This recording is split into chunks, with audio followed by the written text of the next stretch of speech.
عزیز طلبہ، آج ہم حقوق العباد کے بارے میں بات کریں گے۔ حقوق حق کی جمع ہے، عباد عبد کی جمع ہے، انسانوں کے حقوق، بندوں کے حقوق۔ ہم سب جکڑے ہوئے ہیں، ہم سب انگیج ہیں باہمی تعلقات کے حوالے سے، جو کہ ناگزیر ہیں۔ کوئی بندہ یہ کلیم نہیں کر سکتا کہ میں خود ہی سارا کچھ کر سکوں، بلکہ یہاں تک کہ جب وہ دنیا میں آتا ہے تو اس وقت اس کی پوزیشن آپ دیکھ لیں، اس کو ذرا سی سردی لگ جائے نا، اس کی ڈیتھ ہو جاتی ہے، اور اس کی ڈائٹ، کھانا پینا اگر اس کی طبیعت کے مطابق رہنا، وہ بچہ بیمار ہو جاتا ہے۔ اکثر بچے جو ہیں وہ جب پیدا ہوتے ہیں نا، اس وقت ہی ان کی کئی دفعہ پرابلم ہو جاتی ہیں۔ کبھی بچوں کو آکسیجن کے حوالے سے پرابلم ہو جاتی ہیں، اور کبھی اور طرح کی پرابلم ہو جاتی ہے، وجہ کہ اس کو پورا ماحول ہونے میں، حالانکہ اس کے پیرنٹس، اس کے ملنے والے سارے بلڈ ریلیشن اس کے ساتھ ہوتے ہیں، ڈاکٹرز بھی اس کے ساتھ ہوتے ہیں۔ تو اس طرح اگر کوئی بچہ دنیا میں اکیلا آ جائے، پیدا ہو جائے، تو کیسے ہو سکتا؟ نہیں ہو سکتا، وہ سروائیو نہیں کر سکتا۔ اس کا ایک واقعہ تاریخ میں آتا ہے عزیز طلبہ، وہ بڑا مشہور واقعہ ہے اور بڑا ہی امپریسو واقعہ، بڑا مزیدار واقعہ ہے۔ دو میاں بیوی جا رہے تھے، کشتی میں سوار ہوتا، اور وہ کسی جگہ پہ گئے، وہاں پر ان کی ڈیتھ ہوئی۔ ڈیتھ ہونے سے پہلے ان کے یہاں ایک بچے کی پیدائش ہوئی۔ اب وہ بغیر باپ کے بچہ تھا، صاحبزادہ کے، دونوں کی ڈیتھ ہو چکی تھی، والدہ کی۔ اس کو پھر ایک شیرنی نے اٹھایا، اللہ تعالیٰ نے شیرنی کو الہام کیا، شیرنی نے اس کو اٹھایا اور اس کو اپنا دودھ پلاتی رہی، اس کی آبیاری کرتی رہی۔ اس کے بعد عزیز طلبہ، آپ نے بہت سی مثالیں دیکھی ہوں گی جو سوشل میڈیا پہ آتی ہیں۔ بندریا ہے، وہ کسی اور کے بچے کو اٹھا کے دودھ پلاتی ہے، بڑا کر دیتی ہے، کسی اور جانور، پرندے، ایسے بہت سے واقعات ملتے ہیں۔ لیکن یہ واقعہ نہیں کبھی ملے گا کہ بچہ پیدا ہوا ہے اور خود ہی بڑا ہو جائے، اس کو کوئی نہ کوئی سہارے کی ضرورت ہے۔ اس لیے جب ہم ایک دوسرے کے ساتھ انتہائی زیادہ انگیج ہیں، تو جن کے ساتھ ہم انگیج بنتے ہیں ان کا پراپرلی خیال رکھنا بڑا ضروری ہے، کیونکہ گیو اینڈ ٹیک، دوسروں کو آپ رسپیکٹ دو، دوسرا آپ کو۔ آپ نے وہ سفائش دیکھی ہوگی جس میں پلیئر جو ہے وہ دیوار پہ بال کو مارتے ہیں تو بال واپس آتا ہے، اور جتنا زور سے وہ بال کو ماریں گے اتنا تیزی سے واپس آتا ہے۔ کہتے ہیں کہ جو رسپیکٹ ہے نا، جب آپ کسی کو دیتے ہیں، جتنی دیں گے اتنی زور سے وہ آپ کو واپس کرتے ہیں۔ اور اس زندگی میں نا بندے کو کوشش کرنی چاہیے کہ وہ عزت کمائے، جو کہ پیسہ ہے، یہ عزت کا معیار نہیں ہے۔ ایک ہوتا ہے تعلقات، آمنے سامنے تعلقات، ایک ہوتا ہے دل سے محبت کرنا، دل سے خلوص کا اظہار کرنا۔ وہ جب تک آپ خود نہیں اس کا اظہار کرتے، اسی طرح دوسرے سے وہ نہیں کرتے۔ اب آپ دیکھیں کہ بہت سے لوگ ایسے ہیں جو امیر ہونے کی وجہ سے وہ کہتے ہیں ہماری رسپیکٹ کی، تو ہو سکتا ہے کہ ان کو سرسری بظاہر رسپیکٹ دیتے ہو، لیکن اس کے بارے میں ریمارکس نہیں ملتا۔ اس لیے حدیث میں بھی آتا ہے کہ جس شخص کے جنازے میں 40 ایماندار موحد لوگ اکٹھے ہو جائیں، اس کے لیے دعا کریں، تو اللہ تعالیٰ ان کی سفارش کو قبول کر لے۔ تو 40 اکٹھے ہوں گے تو کرے گا، تو 40 ہم نے خود اکٹھے کرنے ہیں۔ انسان اپنے جنازے کا خود بندوبست کرتا ہے، سمجھ آئی کہ نہیں؟ اگر نہیں کسی سے، تو ساتھ والا گھر بھی اس کے آ کے نا بیٹھتا نہیں ہے، وہ اپنی روٹی چھوٹی کھاتے رہتے ہیں، انجوائے کرتے ہیں۔ تو جیسے جیسے ان کو پھر گھبرا دیا جاتا ہے۔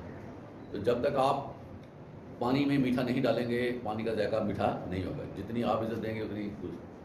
اور یہ دیکھیں کہ یہ بھی مسئلہ غور سے ذرا سن لیں۔ ایک بندہ کہتا ہے میں بڑا ہوں، یہ کوئی کلچر نہیں ہے، میں بڑا ہوں، میری رسپیکٹ کی جائے، مجھے پہلے سلام کیا جائے، یہ کوئی کلچر نہیں۔ یہ جو بنا ہوا نا مسئلہ کہ مجھے اس نے نہیں کیا تو تم نے اس کو کتنا کیا، یہ بھی دیکھنا چاہیے نا۔ اب آپ صلی اللہ علیہ وسلم سے بڑھ کر وہ ہے دنیا میں؟ اللہ تعالیٰ نے خود انبیاء کرام کو بھی یہ کہا کہ جب میرا نبی محمد آ جائے نا، تم نے اپنی شریعت کو چھوڑ کر، اپنے پیغامات کو چھوڑ کر، جو محمد پیغام دیتا ہے اس کے پیچھے لگ جانا۔ اور عیسیٰ علیہ السلام آئیں گے نا تو شریعت محمدیہ پر کام کریں گے، اپنی شریعت نہیں، حالانکہ ان کے پاس اپنی کتاب ہوگی انجیل، لیکن وہ قرآن مجید کی بابت ہی بات کریں گے، اور جس طرح آپ صلی اللہ علیہ وسلم نماز پڑھتے تھے اسی طرح نماز پڑھیں گے، باقی معاملات بھی سارے وہی کریں گے۔ تو عزیز طلبہ، آپ صلی اللہ علیہ وسلم خود بچوں کو سلام کرتے تھے، پتا اب کہاں وہ ہستی اور بچے کو سلام کرنا۔ پھر آپ کو پتا ہوگا شاید ایک دفعہ آپ صلی اللہ علیہ وسلم خطبہ جمعہ ارشاد فرما رہے تھے کہ حسن اور حسین رضی اللہ عنہما مسجد میں آئے لٹکاتے ہوئے، ذرا تھوڑے سے صاحب بچے تھے، نہیں اچھا گرپ بنتی تھی چلنے کی، تو خطرہ تھا کہیں گر نہ جائیں۔ آپ صلی اللہ علیہ وسلم خود ممبر سے اترے اور ان کو اٹھا لیا، خود پیار کیا، ساتھ بتایا۔ تو یہ محبتیں جو ہیں ہر جانور مانگتا ہے، ہر شخص مانگتا ہے، ہر بچہ مانگتا ہے۔ آپ نے سوشل میڈیا پہ یہ بھی دیکھا ہوگا کہ ایک بندہ ہے، اس نے ہاتھ میں دانہ پکڑا ہوا، پرندے آ کے اس کے ہاتھ سے کھاتے ہیں اور اس کے سر پہ بیٹھ جاتے ہیں۔ وہ پرندے جو کسی بندے کو پسند نہیں کرتے اس کے پاس نہیں آتے، وہ کندھوں پہ بیٹھتے ہیں۔ ایک میں نے خود دیکھا کہ ایک بندہ پیرٹس سمجھتے ہیں، اس نے مختلف قسم کے رکھے ہوئے تھے، ایک قسم کے ورائٹی، لارج ورائٹی۔ جب وہاں پر وہ داخل ہوتا تھا نا، پرندے سارا کچھ چھوڑ چھاڑ کر اس کے اوپر آ کر بیٹھنا شروع کرتے تھے۔ اسی طرح چڑیا آپ نے دیکھی ہوگی، وہ ہاتھ پہ بیٹھ جاتی ہے، اور بعض کو تو آپ نے دیکھا، بعض تو اپنے مالک کو بہت زیادہ پہچانتا ہے، وہ اڑاتے ہیں، دوبارہ سے وہ شکار کر کے واپس آ جاتے ہیں۔ یہ سارا گیو اینڈ ٹیک ہے۔ چھوٹا سا بچہ آپ کی آنکھ کو دیکھتا ہے، آپ کے ماتھے کو دیکھتا ہے، چہرے کے ایکسپریشن کو چھوٹا سا بچہ دیکھتا ہے۔ ابھی اس کی 1 سال عمر نہیں ہوتی، بالکل چھوٹا سا ہوتا ہے، لیکن وہ آپ کی فیلنگ دیکھ کے ہی جو ہے وہ رسپونڈ کرتا ہے۔ اگر آپ کا چہرہ رونے والا ہے، مغموم ہے، نہیں مزہ دے رہا، تو وہ بچہ بھی ایسے ہی ہوگا۔ اور اسی طرح اگر آپ ہنستے ہیں تو بچہ بھی ہنسے گا۔ اس لیے حقوق و فرائض کا تعلق ہر جگہ پہ چلے گا۔ تو جتنا آپ اچھا چلیں گے، آپ کی زندگی کو اتنا ہی مزہ آئے گا، آپ بھی پھر اس کو انجوائے کریں گے۔ اب کیسے ہم اس کو مینیج کر سکتے ہیں، یہ بڑا اہم سوال ہے۔ جو انسان ہے نا، انسان اس کے اندر شر ہے، اس کے اندر تیزی ہے، اس کے اندر نفور ہے، جس کو کہتے ہیں کہ میں، اس کے اندر ایگو ہے، یہ سمجھتا ہے کہ میری یہ حیثیت ہے، میں اتنا کما لیتا ہوں، میرا اتنے ملے کا گھر ہے، میری یہ بات ہے، میری فلاں۔ تو حقوق و فرائض کے حوالے سے نا بڑے کمپرومائز کرنے پڑتے ہیں۔ یہ جو میں ہے نا، میں اس کو ختم کرنا پڑتا ہے، اور تو کا معاملہ کرنا پڑتا ہے کہ آپ پھر بات بنتی ہے جب آپ دوسرے کو دیتے نا، جب پھر وہ آگے آپ کی بات سنے گا کہ بات کیا ہے۔ تو اس لیے دین اسلام نے حقوق و فرائض پر بڑا زور دیا، اور اتنے سخت احکامات ہیں کہ ہم جو ہے نا ہل جائیں اگر ہمیں صحیح طرح اس کا ادراک ہو۔ جس بندے نے جس پر جو ظلم کیا، جو زیادتی کی، وہ قیامت کے دن جب تک اس سے اس کا بدلہ لے کر دوسرے بندے کو نہیں دیا جائے گا، بندہ کلیئر نہیں ہو سکتا۔ حدیث میں آتا ہے ایک بندہ پہاڑ جیسے عمل لے کر آئے گا، ایسا لوگ حیران ہو گئے، یا اس بندے نے اتنا عمل کیا کہ اللہ نے اس کو کتنی نیکیاں دی، لیکن اس نے نا لوگوں سے ذرا زیادتی کی ہوگی، لوگوں کے ساتھ ڈیلنگ، کسی کا دین لین، کسی کے معاملات اس نے کچھ کیا نہیں کیا۔ لوگ کلیم کرتے ہوں گے کہ یا اللہ ہم اس سے یہ لینا چاہتے ہیں، اس نے یہ کیا، نتیجہ کیا نکلا؟ اللہ تعالیٰ اس کی نیکیوں میں سے نیکیاں بانٹے جائیں گے، آخر میں اس کے پاس کچھ نہیں رہ جائے گا، رڑا میدان رہ جائے گا کہ نیکی ختم ہو۔ الٹا پھر اگلا معاملہ کیا ہے؟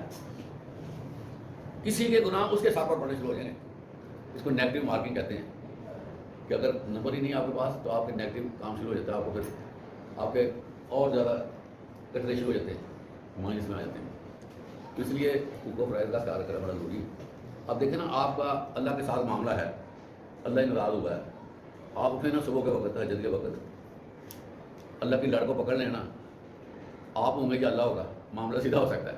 لیکن جب آپ کسی سے پکڑ لیں گے تو پھر کیسے اس کو ڈیل کریں گے؟ پھر ہمیں شرم بھی بڑی آتی ہے کہ میں اسے معافی مانگوں، میں اسے ایکسکیوز ڈالوں، پھر ہم جو ہے نا وہ ادھر ادھر چھپتے ہیں، کہتے ہیں نہیں یہ جو ہے نا میرا حوصلہ نہیں پڑتا معافی مانگنے کا۔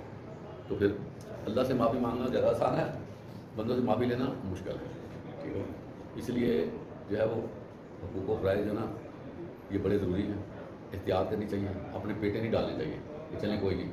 جس طرح آپ کو بتایا گیا نیکیاں بڑی لے جاتے ہیں، کسی کی چگلی کر دی، کسی کی غیبت کر دی، کسی کو برا بلا کہہ دیا اس کی عدم موجودگی میں، اس کے بارے میں جھوٹی بات پھیلا دی، اس کی عزت کے بارے میں غلط دماغ دے دیے، اس نے نہیں کیا وہ بتا دیا۔ تاکہ میں آپ کو بتاؤں عزیز طلبہ، بہت سی چیزیں ہوتی ہیں جو بندے کے ہوتی ہیں، لیکن حکم ہے وہ بھی نہ کرو، وہ بھی کرنے سے منع کیا گیا ہے، اسے چگلی کہتے ہیں۔ کہ تم نے کسی بندے کا دیکھا نا معاملہ تو لوگوں کو نا پتہ کرو۔ حدیث میں آتا ہے آپ صلی اللہ علیہ وسلم نے فرمایا جو شخص کسی مسلمان بھائی کی سطر پوشی کرے گا، سطر پوشی سے مراد اس کی غلطیوں کو ڈھانپ دے گا، قیامت کے دن اللہ بھی اس کی غلطیوں کو ڈھانپ دے گا، لوگوں کو ڈسکلوز نہیں کرے گا کہ یہ دیکھو اس نے یہ حرکت کی ہے، کیونکہ بہت سے اللہ نہ کرے ہمارے گناہ ایسے ہو جاتے ہیں تو کسی کو پتہ چلے ہم شرم سے پانی ہو جائیں، اتنے عجیب سے گناہ ہو جاتے ہیں، تو اللہ تعالیٰ چاہے تو پھر سب کو دکھا دے گا، تو اللہ تعالیٰ ان لوگوں کے گناہوں کو چھپا دے گا جنہوں نے دنیا میں رہتے ہوئے اپنے بھائی کے گناہوں کو چھپایا۔ تو چگلی جو ہے نا، چگلی اس کے بارے میں آتا ہے کہ چگل اور جنت میں داخل نہیں ہو۔ اور غیبت کے بارے میں کیا آتا ہے حدیث میں؟ آپ علیہ الصلوۃ والسلام نے فرمایا کہ تم پسند کرتے ہو کہ اپنے مردار بھائی کا گوشت کھاؤ، مردار، زندہ نہیں، حلال شدہ نہیں، مردار جس میں پہلے سے کیڑے پڑے ہوئے ہیں، اسمیل آتی ہو، وہ کھانا۔ صحابہ کرام نے کہا یہ تو ممکن ہی نہیں ہے، اپنے مردار بھائی کا گوشت کھائیں۔ تو آپ نے فرمایا جو بندہ اپنے بھائی کی چگلی کا اپنا غیبت کرتا ہے نا، وہ ایسے ہی جیسے مردار کرتا ہے۔ اسی طرح اللہ کے نبی فرماتے ہیں کہ یہ جو عزت ہے نا، عزت ہے، یہ مومن کی ایسے ہے جیسے خانہ کعبہ کی عزت۔ تو اگر ہم کسی کے بھائی کی عزت اچھالیں گے تو اللہ تعالیٰ ناراض نہیں ہوگا۔ اب ہم خانہ کعبہ کی بے حرمتی کریں، نعوذ باللہ، تو بتائیں کتنا گناہ ہوگا۔ کہیں یار خانہ کعبہ کی بھی حرمتی کر دی گئی، تو ہم جو ہے نا بڑے پریشان کہ یار ایسا واقعہ ہوتا ہے تو بتائیں، مومن آپ کے ساتھ بیٹھا ہوتا ہے، مسلمان آپ کے ساتھ ہوتا ہے، آپ اس کے بارے میں کیا کہہ بات کرتے ہیں۔ تو عزیز طلبہ، بہت اہم مسئلے ہیں، اس لیے کہا گیا جو چپ رہا اس نے نجات پائی۔ چپ رہے، زبان سے کچھ نہ بولیں، ایکٹ نہ کریں۔ اور حدیث میں آتا ہے کہ آپ علیہ الصلوۃ والسلام نے فرمایا کہ چپ رہو یا بلی بات کرو، تاکہ جو ہے نا اپنا تمہارا معاملہ خراب ہو۔ ایک حدیث میں آتا ہے کہ میری امت سے دوسرے گناہ سرزد نہیں ہوں گے لیکن زبان، اس کی وجہ سے زیادہ سرزد ہوں گے، یعنی کہ بے تقیٰ بندہ جہنم میں چلا جائے گا۔ گناہ بھی اتنا نہیں کیا لیکن زبان سے ہی ہیرا پھیری کر دی، زبان سے الفاظ کسی کے بارے میں کر دیے۔ تو اب ہم اللہ نہ کرے کوئی لڑکی جا رہی ہے، اس کے بارے میں کوئی بات کر دیتے ہیں، اب اس نے تو سنا نہیں ہے، اس کے جسم کے بارے میں آپ منہ سے بات نکال دیتے ہیں اور بات ہو جاتی ہے، تو پھر آپ دیکھیں کہ وہ چیز جو ہے وہ کہاں جائے گی، اللہ کہاں نوٹ ہوگا۔ تو اللہ تعالیٰ ہمیں اچھے عمل کرنے کی توفیق عطا فرمائے۔